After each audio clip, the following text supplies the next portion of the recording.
Etude today. I'm not quite sure who wrote this one, but it's from the same book, but there's just no composer on it.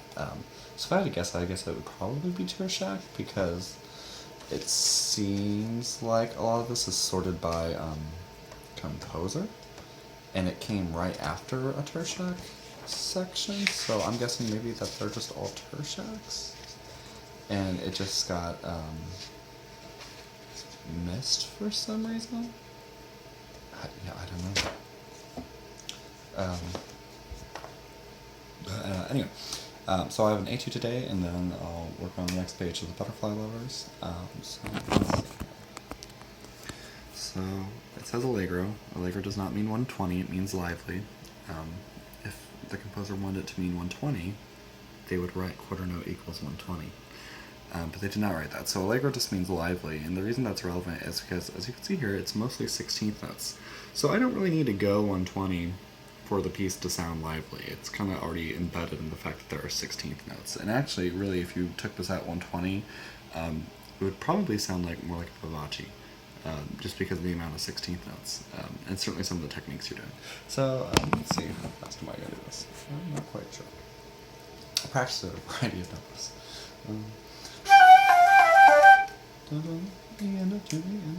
So I'm going about there. Good practice at that. I'm around 90-ish. Somewhere between 90 and 100 probably. But it's, Allegro, that tempo marking is usually also a style marking, so that's something to keep in mind. Does it sound lively? Obviously, if I want a really slow tempo, it's going to lose that liveliness too, right? That's not that's not very lively, so that's something to keep in mind as well. You can't absolutely go too slow. Allegro just does not mean 120. In this case, I'm going around 90. It still has that lively feel to it.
Kind of a fun one. So I think I ended around there. So maybe a little faster than 90. Okay, so I probably went actually more closer to 100, or I sped up, which is. But yeah, it's kind of a fun one. I like that. It sounds very concerto-esque. So yeah, a fun one. And it's the first one that's in C, and we're 9 pages in, so that's kind of a unique thing about this book as well. So let's go on to the Butterfly Lovers. So this is the next page. It's a continuation of that first opening fast part. Lots of same things with the double stops, just choosing that most melodic note. A lot of times it is the top note on this page at least. And just some extended techniques. So I'm going to play through it and then go back and talk about it. I'm probably not doing this. Yeah, we'll see what happens. I've got on the screen for some entertainment.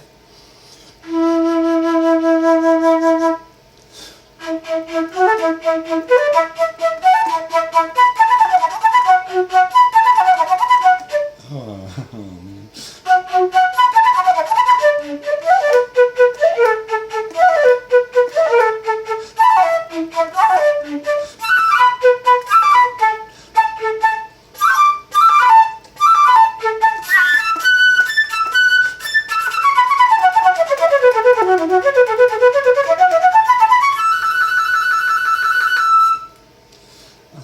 So let's talk about that first part. I still need to work on it. There's actually 30-second notes in here, so that's kind of the hard part, and it is need to go fast, so I just need to slow down to kind of work on some things. But some of these octave jumps, like bump, bump, bump, absolutely possible. B, B, B, it's possible, super impractical, so I leave that one out. I just do B, keep it in the same octave B. In that case, it doesn't destroy the melody, because the melody is just, it's fine. It's actually more distorted. Same thing with the A flutes. Some flutes can play on A, but just A there. Same thing with me. Then if I can do them, I usually do. Here I use all harmonic fingering, so when I'm slower like I am now, it kind of isn't as clean as it should be. So I just need to work on it.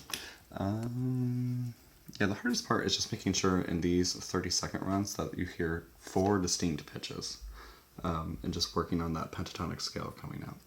And certainly I use lots of alternate fingerings. I'm trying to think, like for here, for E to F sharp, I just actually use the trill that would do E to F sharp, so in that case I finger E, and then I just lift my thumb and then put it back down. Much easier than trying to facilitate full fingerings.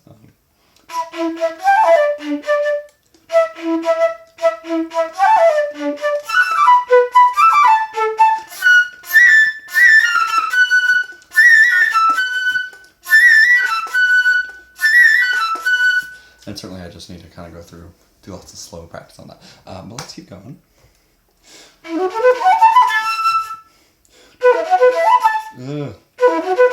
That's so funny, I practiced that earlier and had it fine. And then I tried something fingering wise and now I can't play it.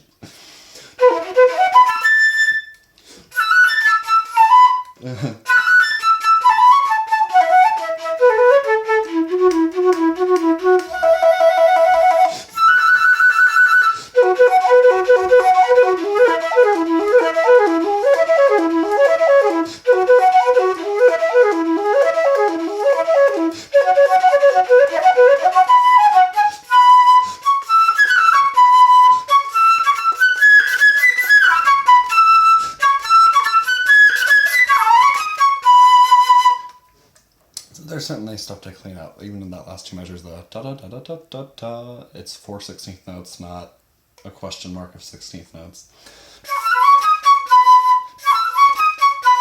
Much cleaner. So things like that, working on cleaning stuff up like that. So let's go through and talk about 3 things. So here, just play as normal. Actually, I think I add a slur there, which is okay because it's slurs there, so it kind of mimics the style. There, I start on the high B because the low B is super unstable. I tried it earlier, and now because I tried it a different way, now I can't play it, which we kind of witnessed. So I kind of disrupted that pathway in my brain for that passage to be clean, but that's okay. It's okay transposing this octave. It doesn't distort the style because it's going by so fast. Orchestra stuff. The majority of it is still racing up, so that first note starting out of the written octave doesn't really distort the melody because it's going so fast. Now, if it was going really slow, it could, boom, boom, boom, boom. That could ruin the direction if it's going really slow, but at this point, it's going so fast. Here we have some more of those harmonic fingerings we use. I kind of botched, but that's okay. Here, the melodic line is actually the low part. E, F sharp, E, F sharp, E, F sharp, E, F sharp, trill. I heard a recording too where a flute player was doing this and they didn't do the trill. And I just don't get why you wouldn't do the trill. If anything, we can actually trill better than violins. Certainly if they're high enough on their fingerboard, their fingers are too fat to actually do the trill in tune. So yeah, I don't know why you'd leave the trill. Here, that first B, F sharp, I take up an octave, so I'm actually repeating the second part, B, F sharp, B, F sharp, F sharp, B, F sharp, B, and kind of running up, down that. The reason it works is because this point, you're really just kind of producing and ornamenting a chord. You're just doing variations of that sound. So as long as you're playing B and F sharp, really, you could probably do whatever you want with the B's and F sharps and it would sound okay. And then here you're just doing a chord progression. And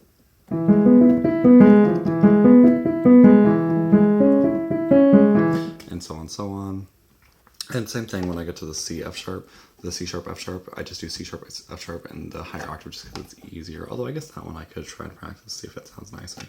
And then when I get here, I believe I'm doing this up an octave and I just repeat it. So I just repeat that line twice. Although I might mix it up. I might just do the first 2 notes of that run up an octave. But yeah, let's play through that one more time.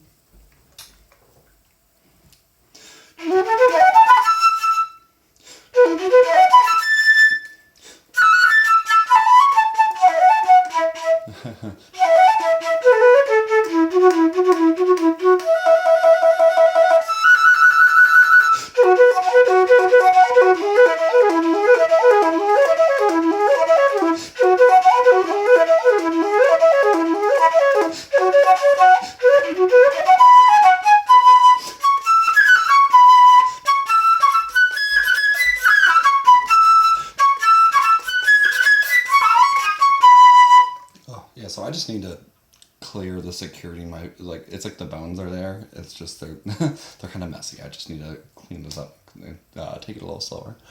The next section after this is a slow section. I think I'm just going to make it a short block for today. But yeah, that'll be the second page. And actually, you know what I'll do is I'll play from that beginning of the fast section, which I didn't look at all today, and play through the 2 pages of that together, and I'll let that be the end of it.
So yeah, there's some parts that are just very sloppy, and I mean, they're just not learned yet. They just need to be learned. I need to slow it down and get that in my muscle memory. Because right now, what's happening is I'm just reacting to what's written on the page rather than relying on built-in patterns that are in my muscle memory to do certain passages. Which is where, you know, a lot of that inconsistency is. Anyway, that's where a lot of those inconsistencies come from. I also did want to point out another thing. Here on the C sharp, I actually take that whole run afterwards up an octave. And it doesn't disrupt the line because the F sharp to C sharp is only a fifth. Only a fifth, right? But it's only a perfect fifth. So it's not like an octave leap or something. So it's not super displacing. And then at this point in the run anyway, right, we're kind of running down. And at that point afterwards, it shortly starts to go back up. And then the high E, it's marked fortissimo anyway. So you're going to have an easier time executing this crescendo up the octave anyway, so it's not going to disrupt the melody or anything. And the issue is we can't really play a low A or low B, and I just find it's easier to cut at this point up the octave than it is to finish that run, or attempt to, because we really can't practically play those notes super articulated, super fast. At least the low B. The low C sharp you can, but the low B not really.